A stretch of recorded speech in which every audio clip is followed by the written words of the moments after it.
This was one of my favorite removals of the year. I got a call for a bunch of bees living in a big box at a power plant in Austin. So I didn't really know what to expect. I didn't know how big of a box we were talking about, but I got there and it sure was a big box. It was the size of this picnic table at least. And there was a lot of bee traffic coming in and out of a little knot hole right on the front of the box. So I was really excited. And I didn't know how heavy it was going to be. I didn't know how big the hive was going to be inside. So I came up with a plan, just using what materials I could find on site, and I gave the bees a bunch of smoke, and it was time to get into the hive and see the colony and meet the bees, which for me is always one of the most exciting parts of every removal, especially one like this where I don't know the size of the hive, I don't know how many bees are going to be in there, and I have no idea what the hive is going to look like.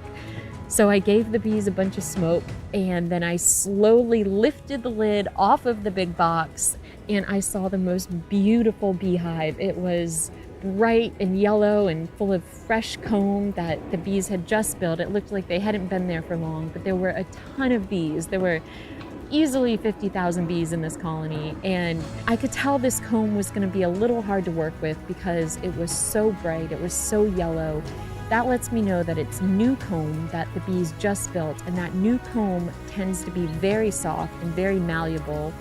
And it was also really hot out this day, so it was easily 100 degrees, which makes it even more difficult to deal with this wax comb.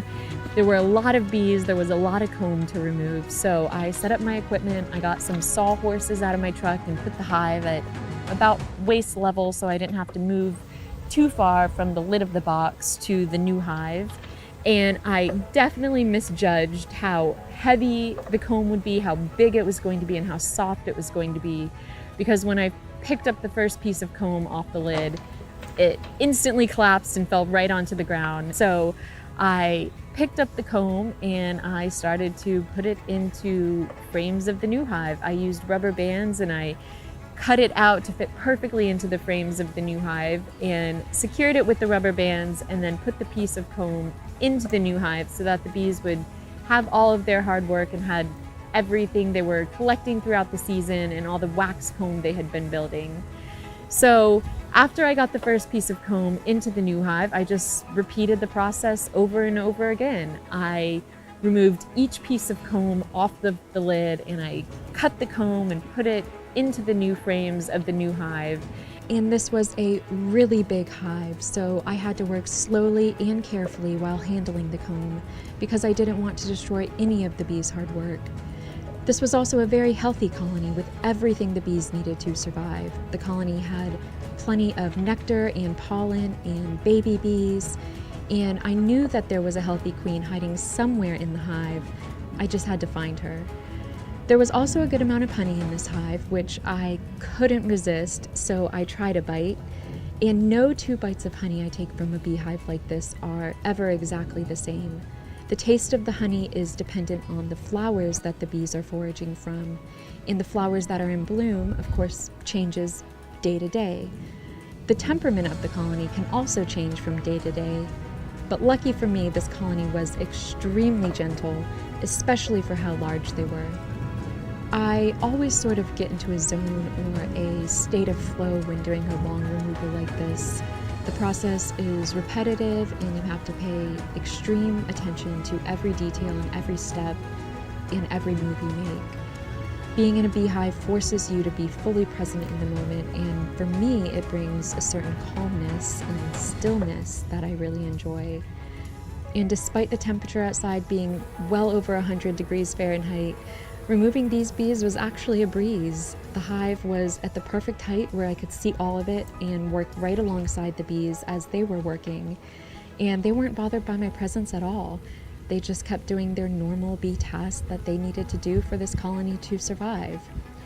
And by the time I had most of the comb in the beehive and I had saved all of the bees' honey in a feeder for them to have in their new home, I was almost a little sad that I was nearing the end of this bee removal.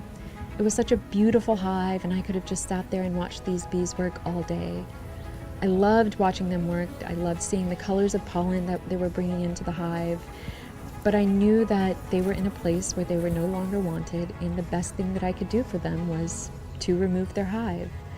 So as I removed the final pieces of comb, I felt really thankful that I was called to relocate such a beautiful hive, and that I got to see it and work alongside these bees. But I was also feeling a little sad that there was no more hive for me to remove. After I had removed all of the comb from the lid and put it into the new hive, I still had a ton of bees that I had to get into the new hive. So I did my favorite thing to do in beekeeping, which is scooping the bees up with my hands. So they were hanging off the lid, and I just kept scooping handful of bees, putting them into the new hive, looking for the queen, but I didn't see her.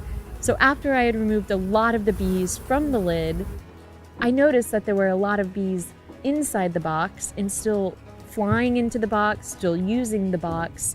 So I thought, well, maybe the queen is in there. So I lifted the lid off of the box and saw there were a ton of bees on the underside of the lid. They were actually in a formation that kind of looked like the United States of America. It was really interesting. But I took the lid and I put it down by the new hive at a level that I could work with the bees. Now, this was a pretty big colony, so I knew that it was going to take me a bit of time to find the queen, but every now and again I get lucky, and as I'm working, I see her right there on a piece of comb. But that didn't happen with this removal. There were so many bees on the lid of the box, I thought maybe there's a chance the queen is on the lid. And that's when all of a sudden I saw the queen. She was right there in the crowd of bees. She looked like a happy, healthy queen. She was fully intact, and the other bees were circling around her, and she looked like a healthy and beautiful queen. So I put her in the queen clip, and the clip is designed so that other bees can go in and out of the clip to care for the queen, but she's the largest bee in the colony, so she stays in there and she stays safe and secure. And once I had the queen, I put her into the new hive, and all of the other bees started to follow her into the new hive. But this colony had so many bees that I had to give them a bunch of smoke, and I spent a lot of time just herding bees off of the lid into the new hive. And I also spent a lot of time just waiting for these bees, waiting for them to move into the new hive. After most of the colony moved into the new hive, I noticed that they were already running out of room, so I gave the new hive another box, and I gave the bees a bit more space. And there were bees that were hanging off the underside of the new hive, so I did my favorite thing and I scooped them up and put them inside the new hive. But I waited for a while for them to get settled and for the bees to stop swarming around. And eventually they all settled into the new hive with their queen. And at the end of the day, I got the nicest colony of bees with a really strong queen who they've been some of the best bees in my apiary ever since. They are prolific honey producers. They have a great temperament. It was such a joy to do this removal, and it was really one of my favorite removals in a long time. I loved that I just got to remove a giant colony of bees out of a really big box. So I hope you all enjoyed this as much as I did, and thank you so